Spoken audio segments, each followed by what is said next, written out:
जम्मू कश्मीर के पुलवामा जिले में जम्मू कश्मीर सरकार के स्वास्थ्य विभाग ने न्यू कोविड अस्पताल प्रिचू में एक मेगा स्वास्थ्य शिविर का आयोजन किया।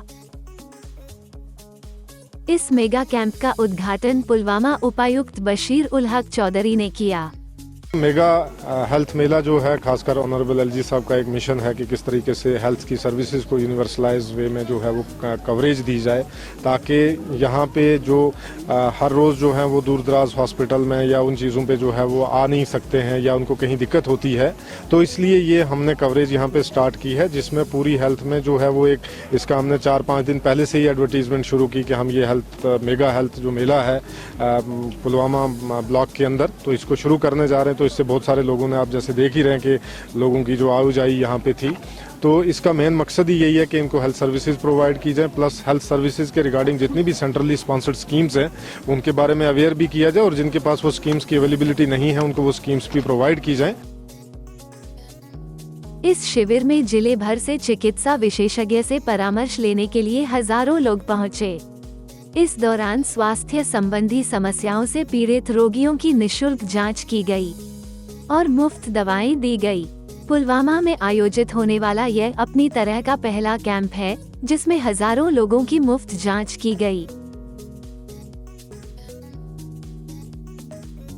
इस अवसर पर न्यूरोलॉजी, नेत्र विज्ञान, orthopaedics, ENT, cardiology, urology, chest, स्त्री रोग, त्वचा और कई अन्य विभाग के डॉक्टरों द्वारा जांच की गई।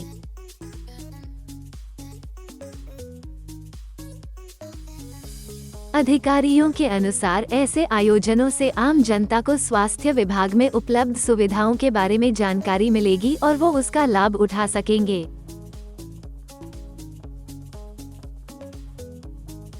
मरीजों ने भी सरकार के इस कदम की सराहना की। कि असमानता कितनी बढ़ गई, ये असमानताएं दूर करने के लिए भारत जोड़ो यात्रा, ये एक षड्यंत्र रचा जा रहा है, कैसे लड़ाई करवाओ समाज में एक दूसरे। कांग्रेस नेता पवन खेड़ा ने आज भाजपा सरकार पर कई गंभीर आरोप लगाए। उन्होंने कहा, देश में असमानता बहुत बढ़ गई है। लॉकडाउन में जब सभी घर पर बंद थे, देश के कुछ पूंजीपतियों ने 13 लाख करोड़ रुपए कमाए, वहीं दूसरी तरफ लाखों लोगों का रोजगार छिन गया। अभी आपने ऑक्सफैम की रिपोर्ट देखी, कुछ दिन पहले राहुल जी ने भी प्रेस वार्ता की और ऑक्सफैम की रिपोर्ट सबके सामने साझा की थी।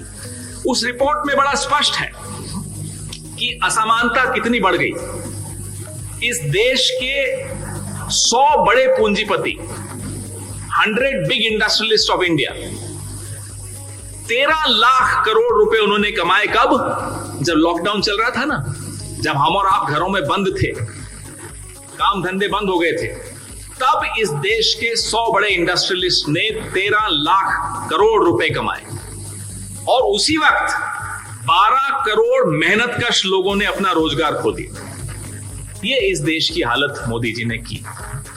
इसलिए भारत जोड़ो यात्रा, ये असमानताएं दूर करने के लिए भारत जोड़ो यात्रा। भारत जोड़ो यात्रा का एक और मकसद था और वो बड़ा जीवंत मकसद है, क्योंकि लगातार एक कोशिश हो रही है हमें और आपको लड़ाने की। आपकी जाति कुछ और है, आपकी कुछ और है, मेरा धर्म कुछ और है, इनका धर्म कुछ और है, उनका कपड़े पहनने का तरीका कुछ और है, मेरा कपड़े पहनने का तरीका कुछ और है, हमारे भट्टी साहब कुछ और खाते हैं और किरण जी कुछ और खाते हैं, तो लड़वा दो आपस में। ये एक षड्यंत्र रचा जा रहा है, कैसे लड़ाई करवाओ समाज में एक दूसरे। तो जब देश का राजा देश की प्रजा को लड़वाने पे आ जाता है तो वो देश डूबता है। यही होने वाला है इस देश का, यही हो रहा है इस देश में। नौजवान डूब रहा है, नौजवान के सपने खत्म हो रहे हैं, चूर चूर हो रहे हैं, छोटे छोटे उद्योग बंद हो रहे हैं, दुकानें बंद हो रही हैं। महिलाओं की सुरक्षा की हालत हम सब जानते हैं क्या है। यहां हैदराबाद में भी कई उदाहरण हमें देखने को मिले हैं। लेकिन जब देश के राजा की आंखें बंद हैं, उसको सिर्फ अपने एक आध उद्योगपति दोस्त की चिंता हो, उसको सिर्फ अपनी छवि की चिंता हो। बोलते हैं साहब 24 घंटे में से 18 घंटे मोदी जी जागते हैं। भाई जागते हैं तो उससे तो नुकसान ही हो रहा है ना देश का। थोड़ा सो लीजिए, थोड़ा शायद फायदा हो जाए। हम तो यही कहते हैं साहब, मोदी जी थोड़ा सोना शुरू कर दीजिए, शायद उस वक्त जितने घंटे आप सोते हो देश का फायदा हो जाता है। जब तक जागते हो नुकसान ही करते हो।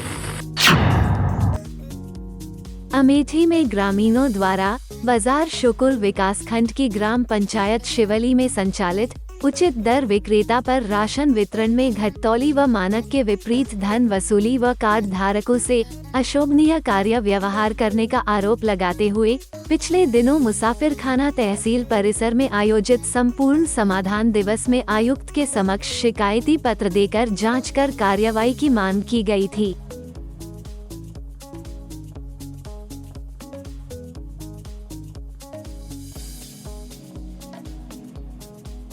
ग्रामीणों द्वारा आरोप लगाते हुए की गई शिकायत को संज्ञान में लेकर उप जिलाधिकारी मुसाफिरखाना सविता यादव के निर्देश पर बुधवार को सप्लाई इंस्पेक्टर फूलचंद्र ने ग्राम पंचायत शिवली में पहुंचकर उचित दर विक्रेता पर लगाए गए आरोपों की जांच की और कार्ड धारकों का बयान दर्ज कराया।